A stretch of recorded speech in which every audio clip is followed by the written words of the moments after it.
Welcome back, everyone. We're diving deep today into a topic that keeps popping up in all of your sources. Ah, Frequency. yes, frequency. You've got physics stuff, sound and energy stuff, even some spiritual ideas. Quite a range. So we're going to take a journey from like the super concrete sound waves and all that to the more abstract, like vibrational energy and everything in between. It's going to make you think differently about the world around you. Perhaps even about yourself. Ooh, I like that. Ah, Okay, so first things first. What exactly is frequency? Like the simplest way to explain it. at its heart, frequency is just how often something happens over a certain amount of time. Like, think about your morning routine. You wake up, you brush your teeth, coffee, check your phone. That's the sequence of events, right? Great. Happens with a certain frequency every single morning. So like a pattern, a rhythm to things. Precisely. In physics, we measure this in hertz. Oh, Hertz cycles per second. Like, picture a clock ticking. Each tick is one cycle. okay. So ticking once per second, that's 1 hertz. Gotcha. So if it ticked twice a second, it'd be 2 hertz. You got it. Now, there's a formula for all this, but we don't need to get all mathy today. The important thing is the concept. And how it shows up everywhere. Yeah. Seriously, these sources, sound, light, our own bodies, frequency is all over the place. It really is. I'm especially curious about sound, though. Well, think about it this way. When we talk about a sound's pitch, high note or low rumble, we're actually talking about frequency. High frequency means high pitch, like a soprano hitting those high notes. Okay. And low frequency gives us that deep bass you feel at a concert. Oh, I see. So the faster those sound waves vibrate, the higher the pitch we hear. Exactly. And it's not just music either. Everything that makes a sound, a rustling leaf, a jet engine, it's all sound waves, just vibrating at different frequencies. It's like the world is one giant orchestra. Oh, the world is an orchestra. I love that. Okay, so sound is vibrating waves. What about light? Where does frequency come in there? Well, light is pretty cool because it also travels in waves. And just like with sound, different frequencies create different experiences. But with light, those different frequencies are what we see as colors. Hold on. So you're saying colors are just different light frequencies? Yep. Think of a rainbow. Red on one end, violet on the other. That's basically a visual representation of different light frequencies. Red is a lower frequency, violet is higher, and all those colors in between, somewhere along that spectrum. Wow. So a rainbow is a frequency show. So that's the visible light spectrum. Exactly, but what we see, those colors, that's just a tiny slice of the entire electromagnetic spectrum. That includes everything from like radio waves, super low frequencies, all the way up to gamma rays, ultra high frequency stuff. Gamma rays, Yeah. like superhero stuff. Huh. Well, not quite. They're powerful for sure, used in medicine, astronomy, all that, but they don't usually cause superpowers. Probably for the best. Yeah. Okay, so frequency shapes sound and light. But our sources also talked about how our bodies have frequencies too. That's where things get really wild. It's true. Our brains emit electrical signals. We can measure these as brain waves, and you guessed it, these brain waves have different frequencies depending on what's going on in our minds. So my brain is like a little radio station, transmitting at different frequencies, depending on how I'm feeling. Kind of, yeah. Like the slowest brain waves, called delta waves, those happen when you're in deep sleep. Then you've got theta waves, drowsiness, daydreaming, all that. Alpha waves when you're relaxed, beta waves when you're focused, and then the fastest, gamma waves, those are for super focused problem solving, even creativity. Our brains are a frequency symphony. They really are. And get this, we can actually learn to influence these frequencies ourselves through things like meditation, neurofeedback, all of that. So if I'm stressed, I could learn to shift my brain to a more chill state. That's the idea behind biofeedback. You become aware of your internal state, you learn to control it, and you can potentially improve your well-being. Wow. There's also heart rate variability. Is that frequency related too? Oh, absolutely. It's all about the tiny variations in the timing between your heartbeats. It measures how adaptable your nervous system is, the stress to change, all that. So a healthy heart isn't just about a steady beat. It needs some variation, like a good jazz drummer. Knows when to speed up, when to slow down. Perfect analogy. Just like we can influence our brain waves with meditation, we can also regulate our heart rate variability. Techniques like breath work can help a lot with that. Man, we've only just started, and I already feel like my mind is, like, buzzing with all these possibilities. It's a lot to take in, but the key is that frequency really is fundamental to our experience in ways we don't even realize. And we're just getting started. Next time, we're going to delve into the more abstract stuff, maybe even a little spiritual. It should be interesting. I'm ready to go deeper. All right, ready to get a little out there? Bring it on. Okay, so picture this. everything. And I mean everything. From the tiniest little atom to those massive galaxies, they're all vibrating at a certain frequency. And it's not just like physical stuff either. Thoughts, emotions, planets, it all Wait, vibrates. so like I'm vibrating right now. My coffee cup is vibrating. You got it. Might sound a little strange, but think about it. Everything's made of energy, right? Yeah. And energy's always in motion. That motion, that's vibration. And vibration has a frequency. Like that saying, everything is energy, makes more sense now. And the cool thing is different frequencies, they match up with different states of being. Like higher frequencies, those are linked to, positive emotions, love, joy, peace, all that.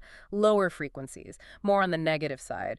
Fear, anger, sadness. So when I'm stressed, my frequency is lower, Yeah, and when I'm happy, it's higher. that's the idea. And this whole thing ties into the law of attraction, which basically says that we can attract more good stuff into our lives by raising our vibration. The law of attraction. I've always been a little iffy on that one. Sounds like wishing on a star and hoping for $1 million. It's not quite that simple. The law of attraction isn't about, passive wishing. It's about aligning your energy, your actions, with your goals. The idea is that, attracts Yeah. in terms of those vibrational frequencies. It was more about mindset then. Like, if I'm going to ace this presentation and really feeling it, Hmm. I'm more likely to do well. Exactly. It's about resonance, creating that match between your inner state and what happens out there in the world. Resonance. You keep using that word. What does it actually mean, like frequency-wise? Resonance is super important here. It's how objects vibrate the strongest at their natural frequency. It's like, remember that example about the singer shattering a glass with their voice? That's resonance. Oh, yeah. They hit a note that's the same as the glass's resonant frequency, makes it vibrate like crazy, and boom. That's always blown my mind. So we can find that resonant frequency for anything, like stuff in my house. Here's a fun thought. Try experimenting with the sounds around your home. See how things react. You might be surprised. Ooh, that's a cool idea. Now that we're talking about it, it's interesting how this ties into communication, Our voices, they're basically frequency emitters, aren't they? Absolutely. The sounds we make, the tones we use, they all have specific frequency. So that's why you can, sense the tension in someone's voice. Yeah. Even if they're trying to hide it. You're picking up on that lower stressed frequency. Could be. Our emotions definitely affect the frequencies we give off. And those frequencies, other people can feel them, even if they don't realize it. It's like this constant energy exchange happening. Makes you think about what kind of energy you're putting out there, huh? It really does. Huh. And all the tools we've come up with to work with these sound frequencies, tuning forks, singing bowls, all that. It's fascinating. Yeah. The sources also talk about using specific frequencies for all sorts of things like healing, relaxing, even boosting your energy. That's the stuff I'm really curious about. There's a whole world of sound tech out there that uses this, like frequency generators. Those let you create any frequency you want for different purposes. What about those binaural beats I keep hearing about? How do those even work? Binaural beats are cool. They play slightly different frequencies in each ear, and that difference, it creates a third frequency. It's like an auditory illusion.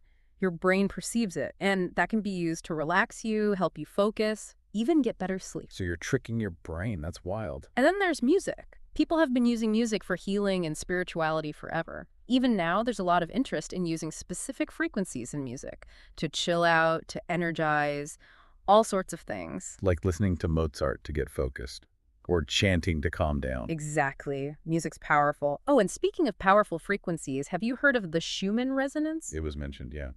Not sure I totally get it, though. Well, the Schumann resonance is like the Earth's natural frequency. It's about 7.83 hertz. Some folks think that spending time in nature, surrounded by that frequency, super grounding, really good for you. Like we're tuned into it naturally. And don't forget about other natural rhythms, too. Ocean waves, waterfalls, even wind in the trees.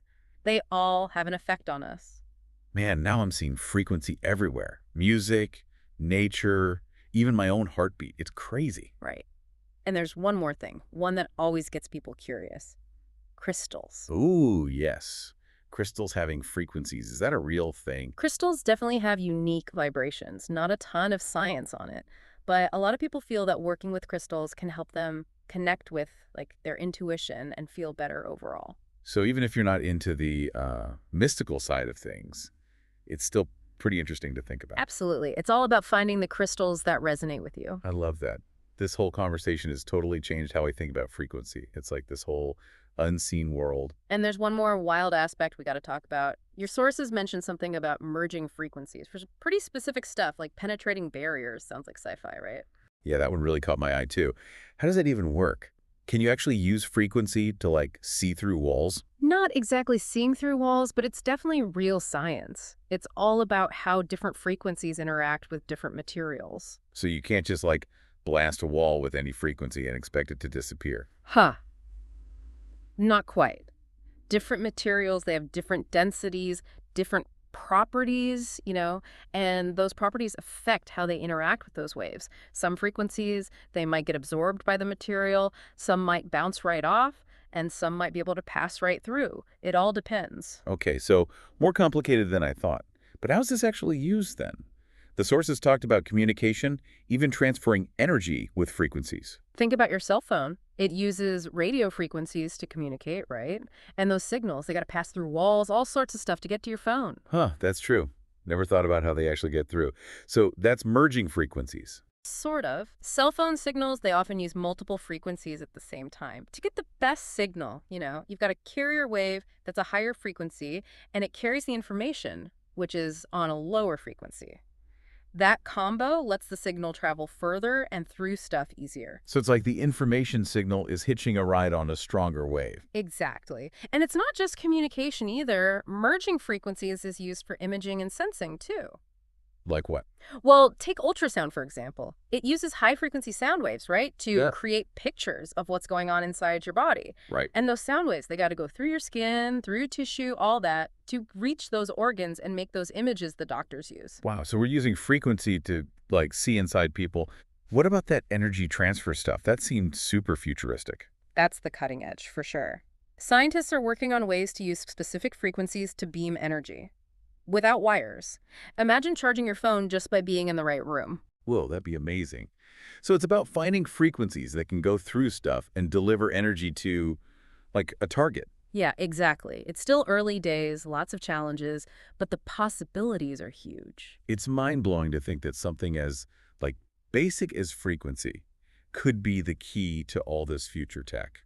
Seriously, we've covered so much today, from, like, the physics of frequency to, like, sci-fi stuff. It's a lot to take in.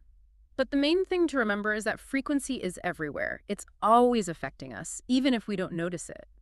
From the sounds and colors we experience to the rhythms of our own bodies and this crazy potential for the future, frequency is a powerful force. It's like we've unlocked this whole new sense, a way to understand the stuff we can't even see. And the more we understand it, the more we can use it consciously.